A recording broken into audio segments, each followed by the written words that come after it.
and welcome to episode 25 of Ways to Wellbeing, coming to you from Partnership for Wellbeing here in Inverness. I'm Jeff Zycinski, and my guest this time around is a woman who approaches the topic of wellbeing with the firm belief that laughter is one of the best medicines. Natalie Gilray is the power behind the smiles at Lighten the Load, and she describes herself as a laughter yoga professional, a life coach, and so much more. Natalie, welcome to the podcast. So most of us will have heard of yoga, but what on earth is laughter yoga? So the clues in the title, laughter. So laughter yoga started in India by a medical doctor called Dr. Kataria. And he was doing a research paper about laughter and all the amazing health benefits. And he decided to get a few volunteers together in a park and they would laugh. Because in India, a lot of people meet in the parks and go for a walk before they start their working day. It's a good way to just set you up for the day. So he thought, how brilliant if we get a few volunteers and we laugh. And we'll feel better, it'll set us in a good mood. So each day more and more people came along, they were telling jokes, telling funny stories. And by the end of week 2, somebody was like, no, that joke is not funny, or it's the same person telling the same joke. Right. And Dr. Kataria was like, let me go back to my research, come back tomorrow. So what he discovered in his research is the fact that our body does not know the difference between pretend laughter and real laughter. Really? And you're still going to gain all the same wonderful health benefits. So he devised laughter yoga as easy exercises that we can do, so it doesn't rely on humour or comedy or jokes. So it's like exercises that anybody can do. And the reason that we have yoga in the title is Dr. Kataria's wife is a yoga teacher. Right. And we do some breathing exercises, and that's what readies our body and prepares our body for even more laughter. Well, you know, I tell you why I believe this is true, and there must be some scientific basis to it, is that once a year I go to get my blood pressure monitored, and there's a thing called white coat syndrome you might have come across. Right. Yes. So when I go into the nurse's office, my blood pressure always reads high, and it's not a carry-on movie, you know.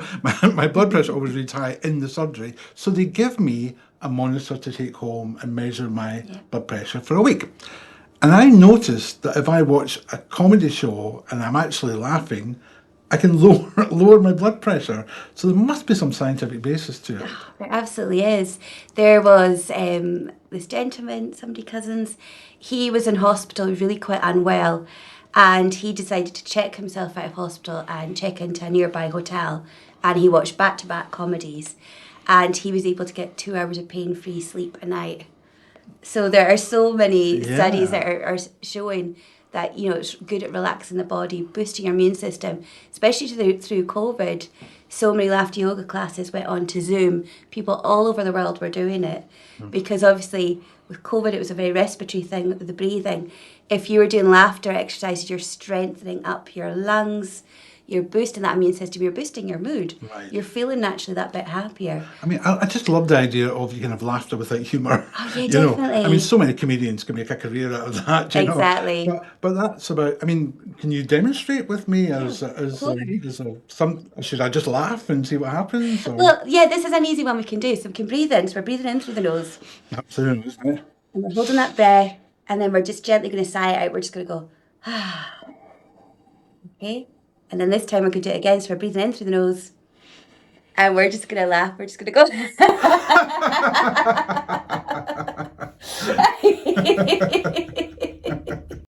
So now I'm laughing because you're laughing. It's real laughter or fake laughter I'm doing, but the body doesn't care. It was fake to begin with, and it became quite real. Right, okay. Let's talk about the yoga element then. Is it just part of the name, or is there a yoga element as we understand it? You know, because we imagine yoga as people on mats or sitting in the lotus position.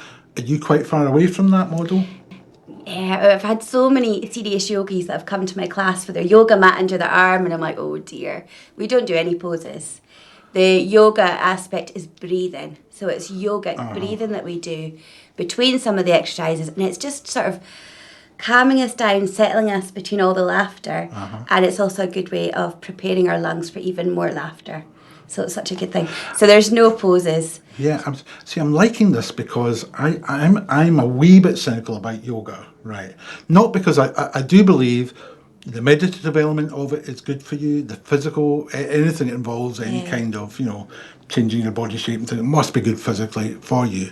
But so many people I know that are into yoga are also into slightly supernatural elements, like they can see your aura and things like that. Yeah. Do you have any of those? Tell me you don't believe in. I'm probably a tiny bit woo-woo, but a lot of people in the community aren't so much. It really is just about that healing power of laughter. Uh-huh. And laughter yoga, it's a movement all over the world, and it's all about love, and we're laughing for world peace. Yeah. That's what we firmly believe. Well, you see, you mentioned love. So when I was in my 20s, I was going out with a girl who was very much into yoga and spiritualism and crystals and everything else. And she told me, because I was a young, arrogant, cynical journalist at the time, she said that my aura was deep black. Oh. Deep black. So for the rest of my life, I've been trying to move upward through the colour spectrum. And I met someone recently who said I was kind of purple. Oh, okay. So that's got to be that has to be improvement, definitely. Okay, so how did you get into laughter yoga, laughter therapy? Yeah, by accident. I was a newly qualified social worker, and I was tasked with organising a team development day. And I just thought, let's try and do something fun. So I've Googled, I don't even know what I Googled, but I came across laughter yoga. And although we couldn't bring this lady to our team development day, she was coming up to Inverness later that month. A mental health charity had sponsored her. So I took all my team with me, and we went to this laughter yoga evening at Eden Court, and it was one of these evenings that just stuck with me, because I was in a good place in my life, so I felt quite happy, and the laughter came quite freely. But you can feel quite self-conscious when you're laughing. And this evening just sort of broke that down. A lot of us were strangers in the room, and we were just laughing and just joyful, and it was just beautiful. And some of the exercises, like there's one that we do, very good, yay, very good, yay, and it just sort of, it gets us to find our inner child and just be more playful and joyful. So that exercise stuck with me forever, like literally for a couple of years after. So I always thought about the experience and how joyful it made me feel. And then fast forward a few years after that, I was feeling really quite stressed and overwhelmed. In your job as a social worker? Yeah, definitely. And I got the offer to go and train to be a laughter yoga leader with the lady who'd met from Glasgow.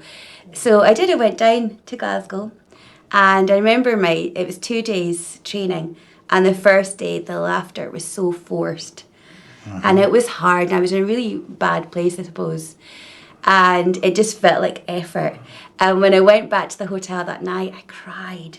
I cried so much. It just opened all these feelings that I suppose I was bottling up. Yeah. And then the next day, I was like pretty much skipping. I was like so joyful. And it was just so light, and I just felt great. And I knew when I got the train back up to Inverness, I thought, my life has changed. Yeah. I just knew in that moment that things what were age were you different. then? What point in your Oh God, what am I?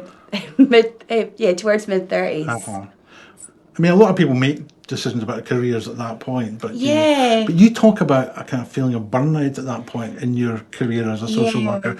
How did that manifest itself?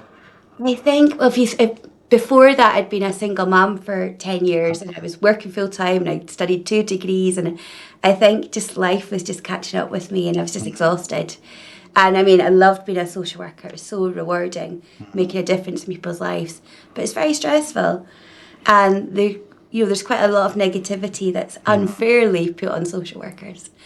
And I was starting to experience panic attacks, anxiety, struggling to sleep. And I just thought something has to change. So I still carried on as a social worker for quite a few years after becoming a laughter yoga leader. But it just sort of helped my healing.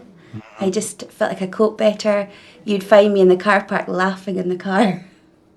And that was just a way of just calming me down and just sort of changing, my mindset, and it just felt that bit healthier. Yeah.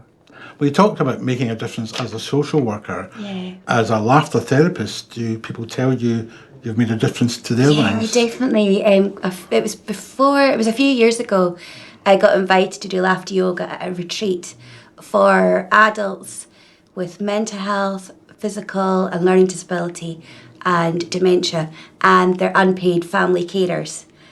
And it's not often, I know that as from a social worker, it's not often you have the family carers sharing a retreat, a respite retreat.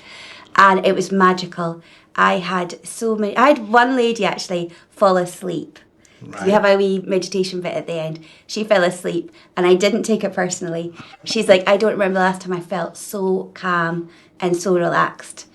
Another lady told me she couldn't remember the last time she laughed. And there were some young adults with learning disability. They'd never met each other before, nervous going into the class. And by the end of it, they were linked arms, like laughing to the next workshop. It was one of the best experiences of my laughter yoga journey so far. It was just so healing. And there was a gentleman actually who was non-verbal in a wheelchair. And I remember saying to his mum, how do I know if he enjoyed it? And she was like, his eyes were open. Yeah. And that was a sign because we all laughed around him and he was very part of it. And she's like, if he didn't, he just would have closed his eyes. So that was magical. And if you think about dementia, you might have difficulty finding words, but we all know how to laugh. And laugh is like one of the earliest forms of communication. Yeah. And that's just beautiful. Do you know, what's jumped out there is that phrase, that woman who said, I can't remember the last time I laughed, you know? I mean, research says that we should be doing at least 10 minutes of belly laughing every day to get all the wonderful health benefits. And a 10-minute belly laugh is like the equivalent of half an hour on a treadmill. I'd rather be laughing, but when was the last time you laughed for 10 minutes belly laugh? Yes. We have short bursts of laughter, but I think as adults, we always try and like children, they laugh so easily. Things are so funny and they laugh. Whereas adults, we get too much in our head. Is it funny? Yeah, is it an appropriate place to laugh or appropriate time? We just talk ourselves out of it. Yeah. You do group sessions, you go to schools, you go to workplaces. You've recently been at a music festival. Yeah. Belladrum, you know. I mean, how does that work in the middle of a music festival? It's hilarious. So I was at Belladrum. It was the 5th year I've been there, and there's a part of the grounds that are dedicated to sort of well-being. So every year I do my laughter yoga, and more people seek us out, and it's brilliant. So it's a shortened version of my normal class. We don't do a guided meditation at the end. It's literally all about the laughter. And what better way for a festival?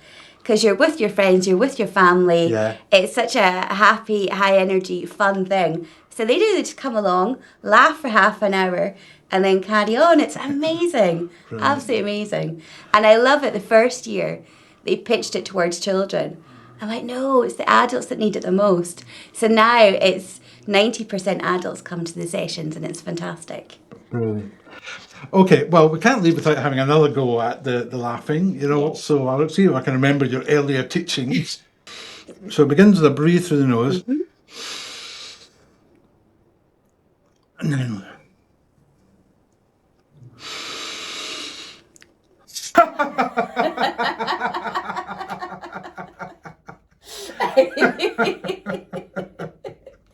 And if you put your hands on your chest, your hand on your belly, and really laugh, just... So you look good laughing. It's gone over. I don't think I do. Well, Natalie, for the moment, thank you very much. It's not the end of this episode, though, because we're now going over to our brilliant duo, Jane and Mary, who are going to give us some updates about new happenings with our health walks. Hi Jeff, well we've got a great walk with Maggie's Centre, that's the cancer centre up at Raigmore. We're meeting there on a Thursday morning at 10:30 and that group's for anybody who's on their cancer journey and anybody who is a family member or a carer. They're also welcome to come along. It's a lovely shortish route, maybe up to an hour walk across the Golden Bridge up towards the university along one of the new active travel routes, and then we make our way back to Maggie's, and there's free biscuits and free drinks, so it's a lovely group. So if you feel like that's a group for you, then come and join us. And Mary, what have you got to tell us? We have a new walk starting in Smithton. We're going to be meeting on Wednesdays at 10:30, leaving from the Smithton Hotel. And also after the walk, the Smithton Hotel are kindly going to provide coffee, and we can pre-book a scone as well to go with your cup of tea or coffee. There's loads of lovely routes up in that area. We've got some short routes planned, but as people get fitter, there's lots more to explore. It could be up to the Culloden Woods as well. So a lot of potential, and we've got lots of great volunteers looking forward to meeting you and taking you on the walks. Jane and Mary there, great news. Well, that's it for this episode of Ways to Wellbeing. My thanks to Jane and Mary, and of course to you, Natalie. Before we go, what makes you laugh? I mean, and real laughing, stand-up comedy, anything like that? No, anything now. I think because laughter yoga is such a practice, I'd laugh all the time. So anything just tickles my fancy and I just laugh. Because I was thinking, you know, with the Edinburgh Festival coming up, there are some not very good comedians out there who could do with you as a warm-up act to show their audience how to laugh, you know. I'm available. Right. If they want to get in touch, or if anybody else wants to get in touch with you, how would they do that? The best place would be Facebook, and my business page is Lighten the Load, or on Instagram, Laughter Lassie. Okay, Laughter Lassie. Laughter Lassie. Brilliant. Okay, well, thank you very much. And that's it for this episode. So thanks very much for watching or listening or doing both. And bye for now.